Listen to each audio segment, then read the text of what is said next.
வணக்கம். யாக்கோபு 20 வருஷம் கழிச்சு தான் அண்ணன் ஏசாவை சந்திச்ச கதை உங்களுக்கு ஞாபகம் இருக்கா?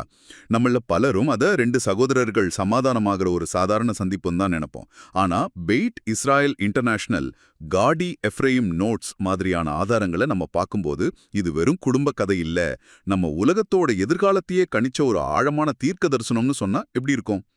இந்த கதையில யாக்கோபு ஏசா கிட்ட நான் சேயிருக்கு வர்றேன்னு ஒரு வாக்குறுதி கொடுப்பார். ஆனா அந்த பயணத்தை அவர் செய்யவே இல்லை. அந்த நிறைவேற்றப்படாத வாக்குறுதிக்குள்ள ஒரு பெரிய ரகசியம் இருக்குன்னு அந்த ஆதாரங்கள் சொல்லுது.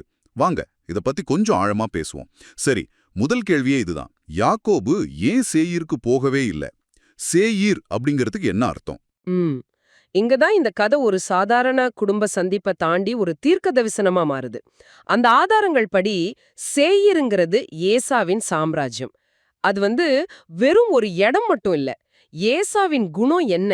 அவர் ஒரு வேட்டைக்காரர், உலக விஷயங்கள்ல ரொம்ப வேகமானவர். அதனால சேயீர் பக்குவப்படாத உலகியல் சக்தி, வேகம், தொழில்நுட்பம் மாதிரியான விஷயங்களோட குறியீடா பார்க்கப்படுது.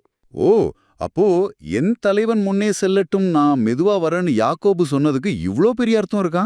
ஆமா, அதாவது உலகியல் சக்திகள் முன்னாடி போகட்டும், ஆன்மீக சக்தி அதை மெதுவா பின்தொடர்ந்து வந்து சரி செய்யும்னு சொல்றீங்களா? மிகச்சரியா சொன்னீங்க. ஏசாவின் சந்ததியினர், அதாவது உலகியல் சக்திகள் முதல்ல உலக ஆளும். அதுக்கு பிறகு இஸ்ரை, அதாவது ஆன்மீக பாதை, அந்த சக்திகளை எப்படி ஒளியா மாத்துறதுன்னு வழிகாட்டும். இதுதான் அந்த பயணத்தோட உண்மையான அர்த்தம். சொல்லப்போனா அந்த பயணம் இன்னும் முடியல, அது நடந்துகிட்டு தான் இருக்கு. சரி சரி, புரியுது. அப்போ சேயருக்கு போறதுங்கிறது இந்த உலக சக்திகளை மாற்றுவதற்கான ஒரு பெரிய பயணம். இந்த பயணத்துக்கு யாக்கோபு தகுதியானவரான்னு நிரூபிக்கிற மாதிரி தான் அந்த தேவதூதரோடான போராட்டத்தை பார்க்கணுமா? அந்த போராட்டத்துக்கு பிறகு அவர் நொண்டி நடக்க ஆரம்பிச்சதுக்கும் ஒரு குறியீடு அர்த்தம் இருக்குன்னு உங்க ஆதாரங்கள் சொல்லுதா? நிச்சயமா. அது ஏதோ ஒரு தேவதூதருடனான மல்யுத்தம் இல்ல. அது ஏசாவின் ஆன்மீக பாதுகாவலருடன் நடந்த ஒரு போர். அதுல ஜெயிச்சுதான் யாக்கோபு இஸ்ரேல்ங்கிற புதிய பெயரை பெறுகிறார். இஸ்ரேல்? அதாவது இறைவனுடன் போராடியவன் அர்த்தம். இது மனித ஆன்மா தடைகளை கடந்து இறைவனோடு நேரடியா இணையறத குறிக்குது. ஆனாலும் அவர் அந்த போராட்டத்துல காயப்பட்டு நொண்டி நடக்க ஆரம்பிச்சார் இல்லையா? அது நாடு கடத்தப்பட்ட நிலையில இஸ்ரேலின் விசுவாசம் காயப்பட்டத குறிக்குது. ஒரு நிமிஷம், இது ரொம்ப ஆச்சரியமா இருக்கு. அப்போ ஒரு தனிநபரோட காயம்ங்கிறது ஒரு தேசத்தோட ஆன்மீக பயணத்தையே குறிக்குதா? ஆமா. ஆனா அந்த ஆதாரங்கள்ல இன்னும் ஆழமான ஒரு விஷயம் இருக்கு. இந்த காயத்தை ராகேலின் கண்ணீர் குணப்படுத்துதுன்னு சொல்லப்படுது. ராகேலின் அழுகை நாடு கடத்தப்பட்ட தெய்வவீக பிரசன்னத்தை குறிக்குது. அதாவது ஷெக்கீனான்னு சொன்னீங்க, அதுக்கு என்ன அர்த்தம்? கொஞ்சம் எளிமையா சொல்ல முடியுமா? ஷெக்கினா என்பது கடவுளின் பிரசன்னம் இந்த உலகத்துல தங்கியிருக்கிறது குறிக்கிற ஒரு சொல். ராகேலின் கண்ணீர் அந்த தெய்வவீக பிரசன்னம் நம்மள விட்டு போகல, அது நம்ம கூடவே அழுதுகிட்டு இருக்குங்கிற நம்பிக்கையை கொடுக்குது. ஆக யாக்கோபின் நொண்டி காலும் ராகேலின் கண்ணீரும் தான் ஒரு நம்பிக்கையின் உடன்படிக்கை. நீங்க சொல்றத பார்த்தா இது யாரு ஜெயிச்சா யாரு தோத்தாங்கிற கதை மாதிரியே தெரியல. இது வேற ஏதோ ஒரு ஆழமான விஷயத்த பத்தி பேசுற மாதிரி இருக்கு. அது என்ன? இது வெற்றி தோல்வி பற்றிய கதை இல்ல, இது ஒரு மாற்றத்தை பற்றிய கதை. கடுமையாக கருணையாக மாற்றுவது பற்றியது.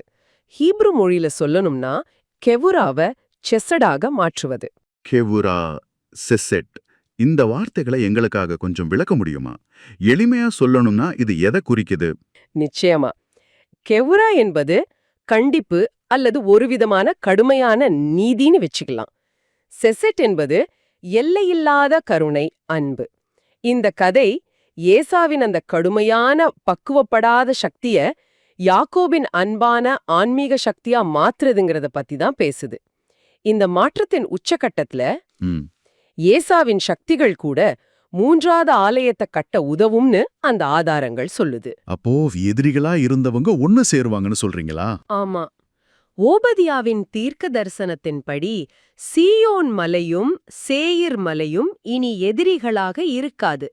அவை ஒரே ஒளியின் இரண்டு சிகரங்களாக மாறும். அப்போது அந்த ராஜ்யம் இறைவனுக்கு மட்டுமே உரியதாக இருக்கும். இறுதியா சொல்லப்போனா இந்த வாய்ஷ்லாக் கதை ஒவ்வொரு ஆன்மாவும் தனது தெய்வீக பெயரை நோக்கி போராடும் ஒரு பயணத்தின் கதை. சேயிருக்கு போறதா கொடுக்கப்பட்ட அந்த வாக்குறுதி மீட்கப்பட்ட ஒரு எதிர்கால உலகின் ரகசியத்தை தனக்குள்ளே வச்சிருக்கு. இந்த உரையாடல் உண்மையிலே பிரமிக்க வைக்குது. அந்த ஆதாரங்கள் சொல்ற மாதிரி உலகின் பக்குவப்படாத சக்திகள் கூட கடைசியில இறைவனின் திட்டத்திற்கு உதவும் என்றாள். ஊர்கணம் சிந்தித்து பாருங்கள். இன்றைய காலகட்டத்தில் ஏசாவின் சக்திகளாக இருக்கும் நமது நவீன தொழில்நுட்பம், உலகளாவிய அமைப்புகள், உலகியல் அதிகாரங்கள், இவை எல்லாமே எப்படி ஒரு இணக்கமாக ஆன்மீக உலகத்தை உருவாக்க பங்களிக்க முடியும்?